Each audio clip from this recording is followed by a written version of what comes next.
আজ 8ই ফেব্রুয়ারি আর দেখতে দেখতে 14টা বছর কাটিয়ে ফেললাম একসাথে।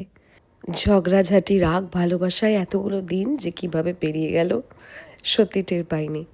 তোমাকে আর কি বলে থ্যাংক ইউ বলবো মিস্টার দে। থ্যাংক ইউ আমার মন ভরে খাওয়ানোর জন্য, প্রত্যেকটা পার্টিতে আমার সাথে উটপটাং নাচ করার জন্য।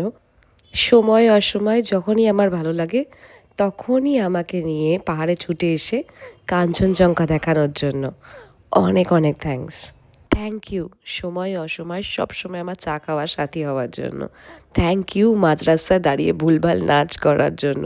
থ্যাংক ইউ সো মাচ এই ছোট ছোট খুঁটিনাটি যত্ন নেওয়ার জন্য। মাঝ রাস্তায় চটি ছিঁড়ে গেলে তার সলিউশনও তুমি কিভাবে যেন ঠিক নতুন জুতোর ব্যবস্থা করে দাও। নিজে ছোট জায়গা নিয়ে আমাকে বেস্ট সিট দেওয়াটা, এটা তো আমার birthright. Thank you for giving strength to my wings.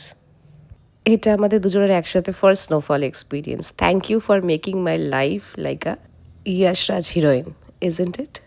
এই যে তোমাকে এত ভালো ভালো কথা বলছি, মানে এই না যে আগামী দিনে আমি তোমার সাথে ঝগড়া বন্ধ করে দেবো। কোনো কাপল পারফেক্ট হয় না, তাকে পারফেক্ট বানিয়ে নিতে হয়। আর আমরা প্রত্যেক দিন নিজেদেরকে পারফেক্ট বানানোর চেষ্টা করি। Thank you so much for staying beside me in every thick and things.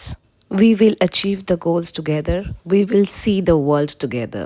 We just want to grow old together. That's it. Thank you মা আর বাবা, আমাদের দুজনের এত অত্যাচার সহ্য করার জন্য, আমাদের দুজনকে ভীষণভাবে টেক কেয়ার করার জন্য। Hello mister Dey, keep holding our hands like this for ever.